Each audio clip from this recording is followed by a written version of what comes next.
So last week I was reading through my comments and one of the things that popped up was a question. Hey Curtis, there go that voice again. How do I avoid self-sabotage as a rapper and a producer?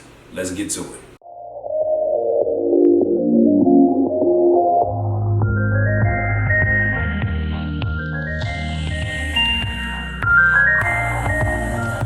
Artists and producers, rappers and producers, whatever you shall call yourself. Let's talk today about self-sabotage. Now, when I usually get topics or things that I want to speak about or things that you guys want me to answer, I do my own research. And self-sabotage is a term that I've heard many a times, and I thought I had it defined and I thought I understood it to a certain degree, but I did some research, and sort of what I've gathered from the research that I got was that self-sabotage is often things that we do consciously and unconsciously to basically destroy an opportunity or destroy a situation that internally we feel like we don't deserve. So when I was asked the question, let me fix my chain because I can't be looking out here like I'm slipping on y'all.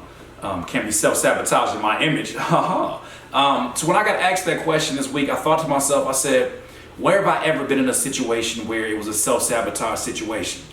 I thought about maybe even studio sessions where maybe I was a bit too late to the studio session, knowing damn well the importance of the studio session, but I think subconsciously me thinking to myself thoughts like, do I even deserve to be in the room? Are they even gonna like my beats? Are my beats even good enough? I think these things start to promote themselves in your brain and they start to come out in your actions without you even thinking about it. It's like, I don't want to be late for this session. It's one of the most important things I could be at. Or this show, I don't want to be late for this show, but maybe it's a show that you're nervous about what the response is going to be like. Maybe it's a show where you're nervous if you're going to remember your lyrics. And so you start to self-sabotage and you start to do things. And that's really an unconscious way. I think a more conscious way that we do self-sabotage, we use language to describe ourselves or our music or our process or even our lives that is not in the most positive light.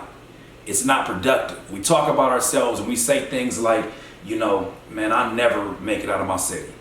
Man, this song, man, nobody listens to my music. Nobody supports me. That's things we say very loosely, thinking like it's just a harmless statement, but those statements build up. Those statements build up inside of you, and it's almost like a bank account of just negative thoughts. And ain't nothing ever been good in a bank account that was negative fees. So you start building up all these negative thoughts, and then what happens is your actions start to be a representation of your thoughts, how you speak, how excitedly you speak, how toned down you speak, how positive you are, how negative you are. These things are all reflected upon how you feel about yourself and your situation. So how do you fix that, I guess is the next question. How do you fix self-sabotage?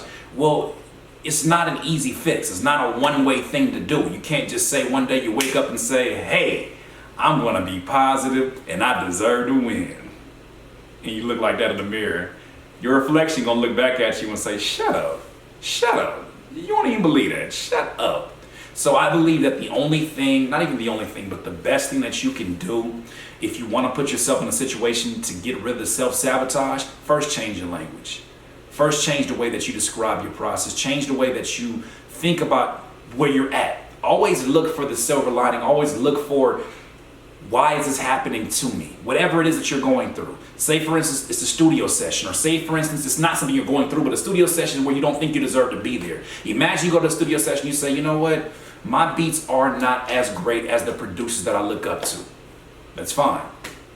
But I was given this opportunity for a reason. And who am I to not put the best foot that I have forward in this situation? I deserve to be in this room. I should be in this room. I deserve to do this show. They booked me for this show.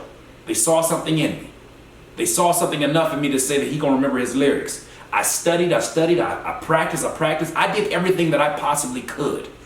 Now I need to stop these thoughts that promote self-sabotage consciously and unconsciously. Once again, it's another doodle curspiration. If you need some more of this juice, please subscribe to the channel below. If you have any questions, please ask your questions right there in the comment section. Yes, I ignored the fact that I said ask because I do that all the time. And I'm doing it today. But to kind of double back on the actual topic, all I want to say is this. If you find that you're having things happen unconsciously, ask yourself things that you're telling your subconscious. In the meantime, when you're doing things that are self-sabotage, ask yourself, what am I doing that promotes this sort of behavior in me? What makes me overlook the small details that I know are going to be a bigger deal in the long run? What makes me change the way I react to those? Today's the day that you stop your self-sabotage, because in this life, you will not be full of life until you decide to live life to its fullest. Curtis King of CurtisKingBeats.com. I can't listen to you.